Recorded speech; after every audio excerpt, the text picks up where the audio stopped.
Muchas gracias. Thank you very much, Mr. Vice President.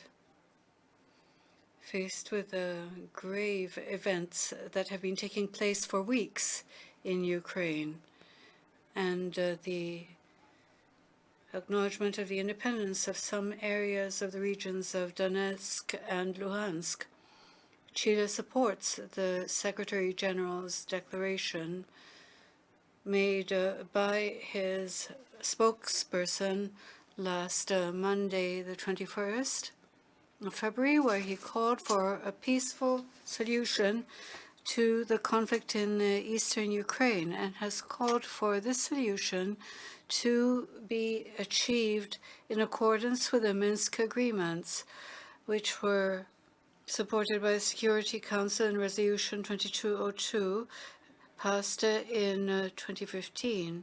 And I quote,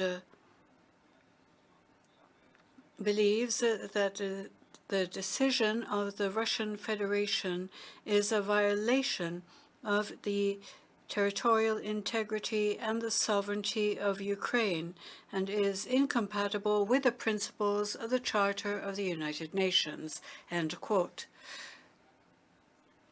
I also emphasize that last week the Secretary General indicated that he offered his good offices and that he would leave no stone unturned in the search for a peaceful solution. We therefore thank the Secretary General for reiterating his commitment to peace and his views on the tense situation in Ukraine, which he expressed to us at the opening of this meeting this morning. Mr. Vice President, the foreign policy of my country, Chile, is based on the core principles enshrined in Article 2 of the Charter of the United Nations and which rule international coexistence. And these are refraining from the threat or use of force against the territorial integrity or political independence of any state, settling international disputes by peaceful means, and fulfilling in good faith their obligations. In this vein, the sovereignty, independence, and territorial integrity of each one of the member states of the United Nations must be respected and protected. And this, of course, includes that of Ukraine.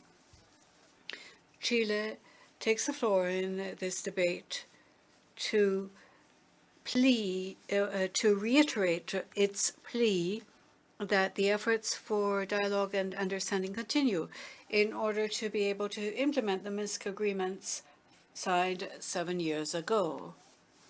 In this regard, we highlight the work on the ground being done by the Organization for Security and Cooperation in Europe in order to ensure the peace and security of the entire population.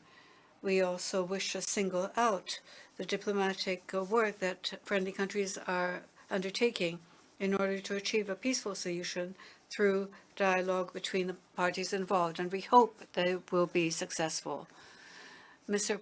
Vice President, whatever the concerns are about what can be considered a danger to the security of the state, nothing can justify a violation of the principles of Article 2 of the Charter of the United Nations, which I quoted earlier.